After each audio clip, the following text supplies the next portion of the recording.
त्या गोष्टीचा व्हिडिओ बनवून काही दिवस आधीच टाकलेलं आणि खरोखर आता ती गोष्ट होते मुंबईमध्ये. तुम्ही बघा हा मुद्दा आता थोडा वर येत चाललाय. बाई दिल्लीमध्ये एवढं घाण प्रदूषण झालेलं की लहान मुलं असो वृद्ध व्यक्ती त्यांना श्वास घ्यायला त्रास होत होता. यावर आंदोलन काढले, सरकारने त्यांना जेलमध्ये टाकले, ह्या गोष्टी वर येऊ दिल्या नाही. मुंबईमध्ये पण असंच होतं. या गोष्टीला कारणीभूत म्हणजे महत्त्वाचं वाढती लोकसंख्या. कुठेतरी हे प्रप्रांतीय लोकसंख्या आता थांबवली गेली पाहिजे.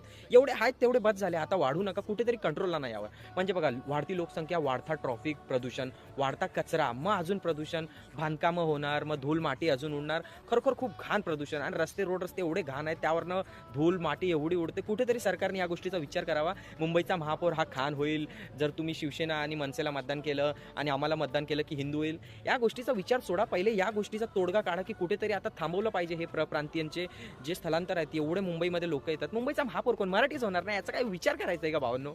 बाई नो म्हणजे सांगतात ना, नो ऑब्जेक्शन, ओनली मराठी माणूस.